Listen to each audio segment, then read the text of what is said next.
OK, we get many thousands of thoughtful, amusing, sometimes abusive comments and questions from you every week. And rest assured, my long-suffering team reads every single one.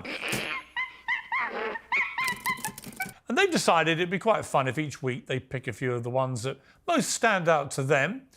God forbid that I get to see them first, and I'll respond to them. I haven't seen any of these until the moment they pop up in front of me, so, well, here we go. First up, on the subject of our heated debate between Rabbi Shmuley and Professor Norman Finkelstein, I was asked, do you condemn Rabbi Shmuley? I'll tell you what I do condemn. I didn't like how ad hominem he got, how personally abusive. Norman Finkelstein is the foremost Jewish anti-Semite on planet Earth. You said, you have my word that, God willing, I will digitally decapitate, digitally disembowel, and digitally destroy him. Your debating style is to drone on, coma-inducing. That's how you debate. You try to put your opponents into slumber, for God's sake. Particularly the way he persistently brought in Norman Finkelstein's parents, who were Holocaust survivors. He actually attacked his own parents, whose only crime was to be Jewish. Their entire family was annihilated in Warsaw. I think the way that he did that was completely unacceptable. And I actually praise Norman Finkelstein for keeping his calm. Would you like me to respond now? On the same subject, Piers, I can't see any reason to host a debate between Professor Finkelstein and Rabbi Shmuley, as they're representing different wavelengths. One is knowledgeable, speaks only facts. The other one is literally chaotic and just yells and screams to win the debate. Well, OK, I actually think they're both pretty smart people. They've got very different styles. Norman Finkelstein, very professorial, calm, does his thing his way. Let's take a simple metric. We'll take the question of children killed. Rabbi Shmuley, very high-octane, passionate, very theatrical. Just answer the question, Norm, for God's sake. But I think they both believe passionately in what they say.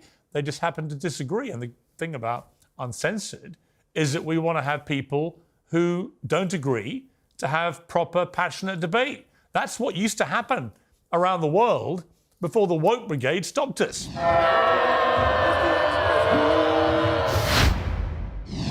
Now, the next one says, on the subject of moving to YouTube, will you now be more courageous in saying things you tend to avoid saying in fear of the backlash and the people who control the media? Here's a little secret. I've never controlled myself.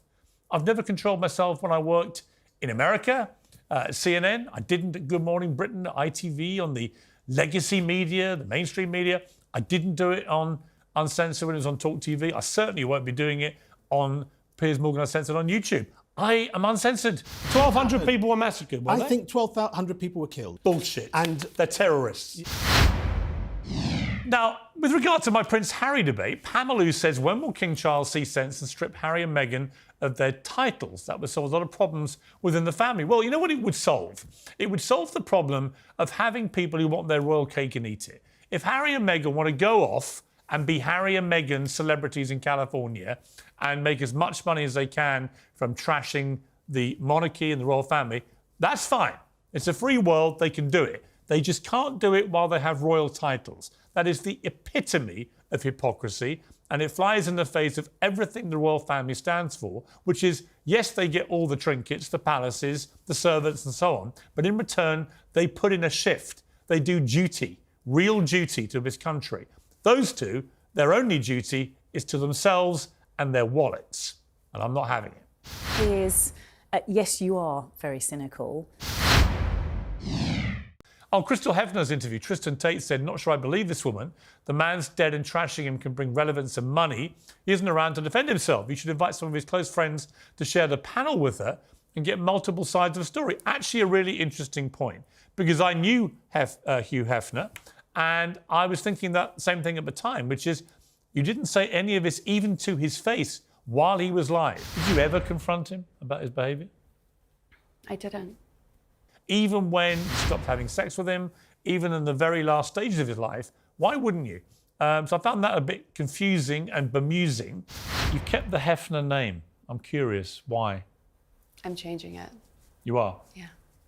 And of course, other of his playmates have been very complimentary about him since he died. So I'm not quite sure where the truth lies in this.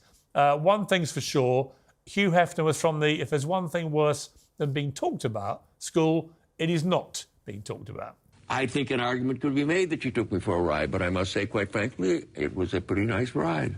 And I also had another comment about that interview from Farhead the Wise, who said simply, pervert Morgan discussing sex.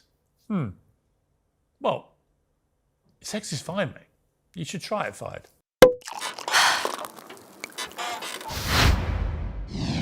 Former mobster Michael Francesi's interview was a big hit.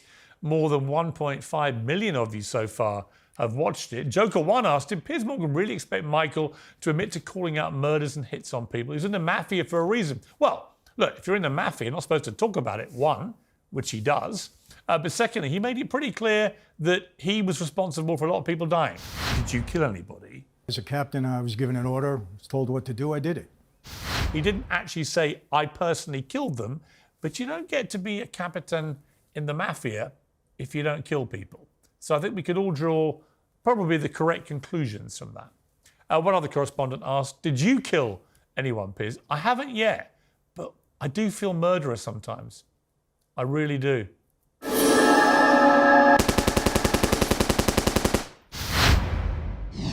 On my interview with Patrick Bet-David, by definition, we're already at World War III. Iran needs to know right off the bat, you don't fear them. You got to protect the border, and we're not doing it today. Don't send a penny to Ukraine. You don't live here. I want debate. I want exchange. Let's argue. Piers must have taken his meds on this day. Great interview debate. Thank you. Thank you for noticing that I wasn't as, maybe as interrupting as I normally do, or as combative. When I get a really smart, interesting person who is making a lot of sense, I tend to let them talk.